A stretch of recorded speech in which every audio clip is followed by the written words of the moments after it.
Hello, this is the Engineering Guys Plus One. My name is Oscar Locke. My name is Michael Kim. My name is Marissa Corpuz. And this is our presentation on the automatic piano player. I hope you enjoy it.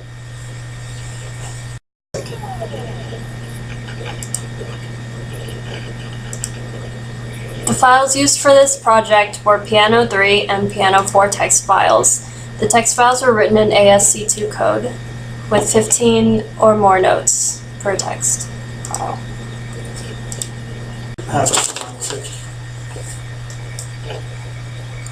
The program asks to enter a tempo and ASC2 file, and also asks for an additional file. The files are read using file read. So the way we went about actually getting the files to play and reading frequencies, we set it into different arrays, each representing a different letter or a different note. We set it by using the original note, the base frequency, and then using a geometric sequence by going further and further down octaves, as you can see displayed here.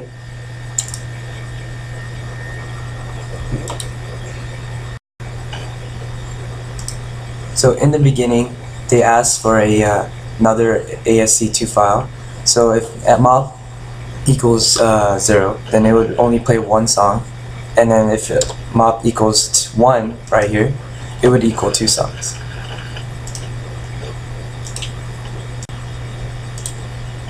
So initially when the ASC2 file is read, it is a string. So you have to convert it to string to num. And inside the ASC2 file, there is 44, which is a comma. So we took out the comma. We found the ones that found out all the ones that did not equal 44. Then we plugged it back to the actual initial ASC2 file to find the actual values. Then we used character to actually find the actual characters or the symbols or numbers of the ASC2 file. Then we made the string back into a matrix.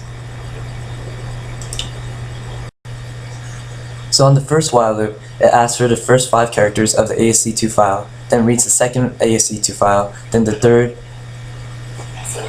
and fourth, and so on. So at this point, it goes into a while loop, and every time it goes in, I equals I plus 5, which becomes a 6 and finds that character, and then W becomes plus 5 and S plus 5, and for every other variable. So so pretty much it finds every 5 every time. Without me. Oh, that's probably actually. I think that's pretty good. Oh, it's still recording. Well, yeah, that's whatever. Okay.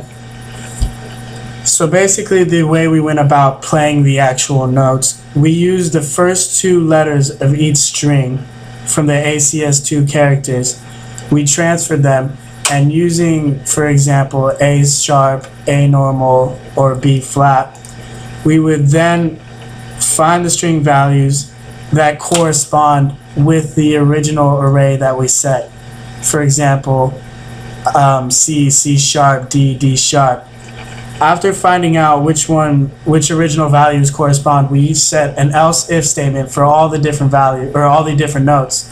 And the way we went about configuring so we could get a sound out, we set our sampling frequencies equal to 44,100, and then after, with the remaining values of the XYMKT standard note form, we would transfer the first value, string to num, which was represented the octave, the second, which or the fourth that represented the amplitude, and the fifth that represented time, and plug it into an original sine equation that we would be able to have all the values incorporated.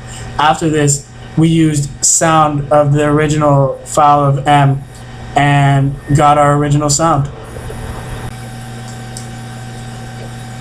So giving it variables, every time the while loop is looping, the I is increased by 5.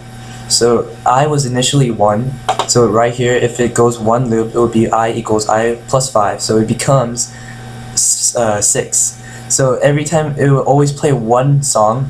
So the first one would give it M1, and then once it loops again, which is I equals 6, then it will give it M2 for that note.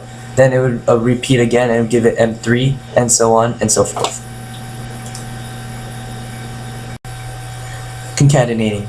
So every time it goes into a while loop, it assigns that note a variable. So underneath that note, that variable that is assigned, there's a mn equal 23, 22, or whatever number it is. That number is how many times it did a loop.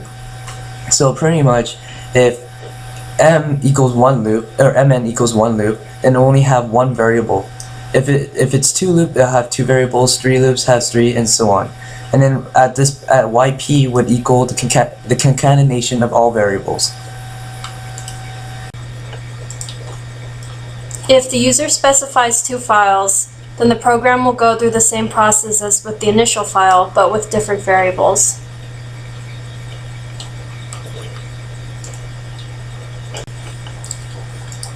The way we went about plotting is using the concatenated folders that we had found from before. We would just use the function plot of the actual values of the concatenated folder. Also, if there were two different files that were specified when asked for the input, we would concatenate both of them together. So if there's different lengths, then Bob equals the length of yp, Tom equals the length of yp2. So it would give you the lengths of both. Then, if one's bigger than the other, then it would subtract each other, finding the difference. And whatever difference there is, there will be a zero. There will be a length of that difference, and they'll all be zeros. Then once you add that zero to the shortest one, and you concatenate it. Then you play the song. You do sound yp plus yp2, comma, and the frequency. So now we're gonna play it. So it's gonna play the first song, the second song, and play it both together. So here you go.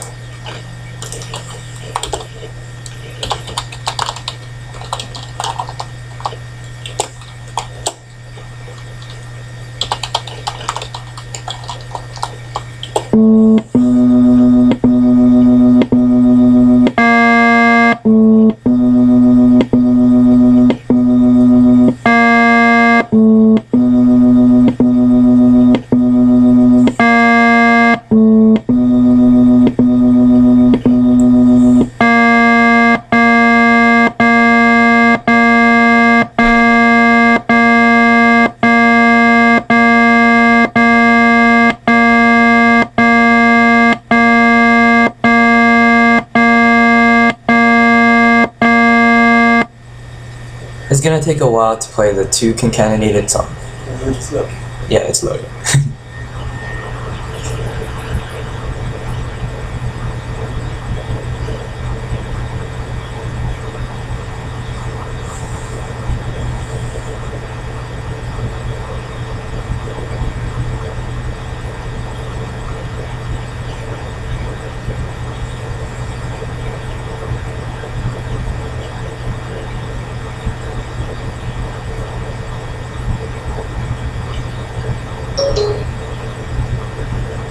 That was in it.